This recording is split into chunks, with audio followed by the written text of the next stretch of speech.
Hello everyone and welcome to NETCRYPTO, where I give you important information and news about all coins of interest. And one such coin is Metanet. We did a video yesterday about it, that this project is a scam, and they did pull that scam. So we are going to be asking some serious questions into this video. So subscribe if you appreciate content such as this one.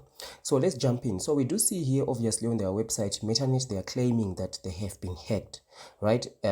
Same as we did what. So they are pretending as if these are the hackers who posted this message. But in order to do this, you need to actually go into the HTTP configuration and go and post a message such as this, right? So I don't believe that they were hacked. They definitely pulled a scam, or someone within the development team who had access to the contract pulled that scam, right? Obviously, just to recap, CoinMarketCap have completely abandoned Metanet. They've removed it from their site as if it didn't even exist, right? So the other thing that we wanted to check here today is we've got some serious questions. Obviously, look at the message that they had here onto their Telegram in case you were booted out. I saw this last message that was posted before they closed the writing on the group. They say, so basically we got hacked on our web and on the main PC where the contract was originally held. We are trying our best to get everything back to normal, as there is many reasons why we wouldn't do such a thing.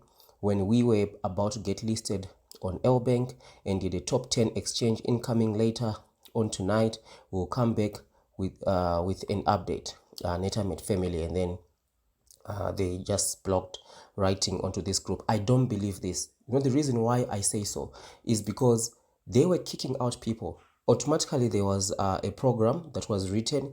Immediately when you type sell, you'll be kicked out, right? The administrators were replying to people in the group, right? But if you mention the word sell, if you mention the word scam, they were kicking you out. For that reason, definitely this was not a hack, but rather it was a scam, right?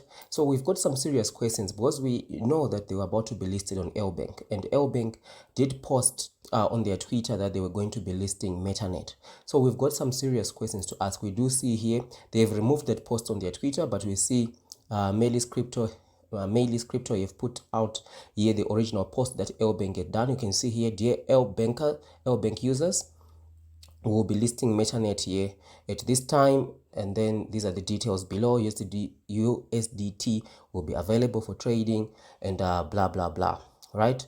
These guys stole obviously $4 million. The Metanet guys stole $4 million from investors. That is a lot of money. So we have the question now, so what did LBank why were they listing this project, right?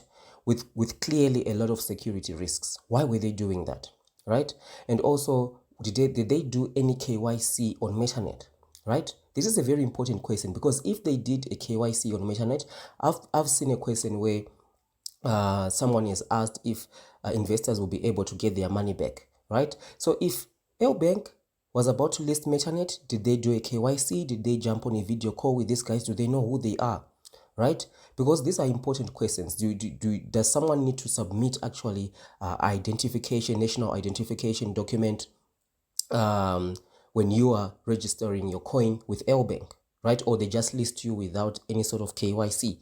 So if they did list it, they were planning to list these guys without doing any sort of KYC, will you be able to trust an exchange such as that, right? Because I've heard that whenever you try to ask about these Metanet questions onto the Telegram of LBank, they are just kicking you out, right? That's actually quite bad. So these are serious questions we need to ask. Who is behind this hack? Obviously, LBank wanted to list Metanet, so they should know who is behind this hack, right? So those are some questions that you can just direct onto their Twitter and ask them exactly why they were planning to list Metanet, or who is behind that coin, right? So obviously, if you go onto CoinGecko, you do see here LBank has got a trust score of, let's check, LBank has got a trust score of 8, right? That's not a very bad trust score. So it teaches us something here, right? We should be very careful about the platforms that we invest our cryptos into. Like I said, me, when I was hacked 5 years ago, it was a whole exchange. At that time, that exchange was called Wex, right?